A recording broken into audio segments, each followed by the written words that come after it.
হে ভাইও, তো দেখো নেটফ্লিক্স দেখিয়ে দিল যে বাপের যদি টাকা থাকে তুমি যা খুশি করতে পারবে ভাই।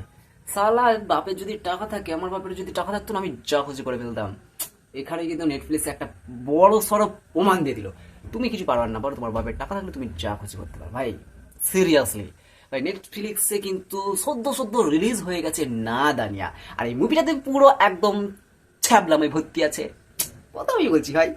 আর মুভিটার স্টোরি লাইন পুরো না দানিয়া ভাবে লেখা হয়েছে ভাই। যেমন নাম সেরকম তো স্টোরি হবেই, পুরো না দানিয়া করে লেখা হয়েছে ভাই। সইফ আলী খান এর, sorry sorry sorry sorry Saif Ali Khan নয়, আব্রাহিম আলী খান, সইফ আলী খানের পুত্র, পুত্র সন্তান, তার এটা অ্যাক্টিং করা ভাই যথেষ্ট দেখতে ভালো। মালটাকে দেখতে ভালো, পুরো সইফ আলী খানের ডিটো জেরক্স। সেই জন্য ভাই মাঝে মাঝে তো আমার গন্ডগোল হয়ে যাচ্ছিল ভাই, সইফ আলী খানকে দেখছি নাকি ওর ছেলেকে দেখছি ভাই। যদি দুজনকার গলা স্বর এক হতো না, মাল দুটো পুরো সেম সেম ছিল ভাই।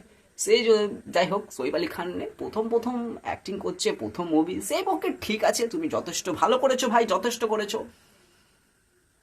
আর কিন্তু ভাই এখানে একটা জিনিস আমি বুঝতে পারছি না, মুভিটা কিন্তু বেস এর স্টোরি লাইন স্কুলের, স্কুলের স্টোরি লাইনটা বেস করছে স্কুলের, যেখানে এমন একটা স্কুল দেখানো হচ্ছে যেখানে পড়াশোনা বাদ দিয়ে, এডুকেশন বাদ দিয়ে যাতা হয়, ছ্যাবলামি, তারপরে ঘুষাঘাসি, তোর গার্লফ্রেন্ড বেশি ভালো না আমার গার্লফ্রেন্ড বেশি ভালো, আমার বয়ফ্রেন্ড বেশি ভালো না তোর বয়ফ্রেন্ড বেশি ভালো, এই সমস্ত নিয়ে বেশি চর্চা হয়।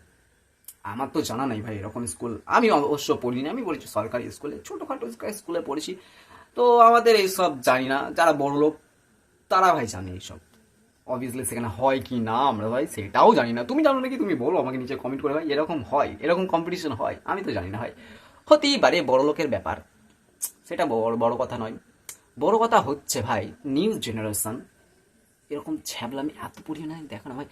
মুভিটা স্টোরি লাইনই বেস করছে যে তোর গার্লফ্রেন্ড বেশি ভালো না আমার গার্লফ্রেন্ড বেশি ভালো, একটা ফেক রিলেশনশিপ সেখানে দেখানো হচ্ছে যে বয়ফ্রেন্ড গার্লফ্রেন্ড তোমার। আর এখানে কে অভিনয় করেছে দেখতে হবে তো, খুশি কাপুর ভাই, পুরো রোবট। আর এটা নেটফ্লিক্সে রিলিজ হওয়াতে কি একটা ফায়দা আছে জানো, তুমি এই মুভিটাকে যখন খুশি 2x দেখতে পারবে, যখন খুশি তুমি এটাকে স্কিপ করে দেখতে পারবে, যেখানটা ভালো লাগবে না তুমি স্কিপ করে দেবে। যদি মুভিটাই না ভালো লাগে তাহলে পুরো ব্যাক করে দেবে। আমি কেন করলাম না? তোমাদের জন্য, তোমাদেরকে রিভিউ দিতে হবে মুভির, সেই জন্য ভাই বাপের টাকা থাকলে কত কিনা হয় সেটা কিন্তু এই মুভি দেখে তুমি বুঝতে পারবে। আর যাই হোক, সাইফ আলী খানের ছেলে যেহেতু এটা প্রথম মুভি, জাস্ট বেটার করেছে, অ্যাক্টিং ঠিকই আছে। আর ওই মুভিটা তো ওকে একমাত্র মানাচ্ছে। আমি পুরো মুভিটা শুধু ওই সাইফ আলী খানের ছেলের জন্যই দেখেছি, আব্রাহিম আলী খানের জন্যই দেখেছি। তার গুড লুকিং, হ্যান্ডসাম, চার্মিং, ভাই মুভিটার মধ্যে সেরকম ছিল, ভালো লেগেছে। আর ভাই খুশি কাপুরের অ্যাক্টিং ভাই, তোমার ওকে একটা অ্যাক্টিং ইনস্টিটিউটে ভর্তি করে দেওয়া উচিত ভাই। গু গু হেগে দিয়েছে একবারে অ্যাক্টিং করে ভাই, পুরো রোবট ছিল মায়ের বালে।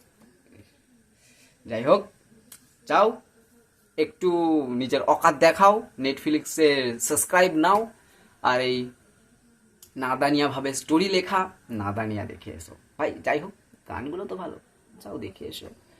তো চলো, দেখা হচ্ছে খুব তাড়াতাড়ি নতুন একটা ভিডিওতে। আর কেমন লেগেছে ভিডিওটা নিচে কমেন্ট করে জানাও। আর হ্যাঁ, নাদানিয়াটা তোমরা যদি দেখে থাকো অবভিয়াসলি নিচে কমেন্ট করে জানাও, তোমাদের ওপিনিয়ন শুনতে চাই।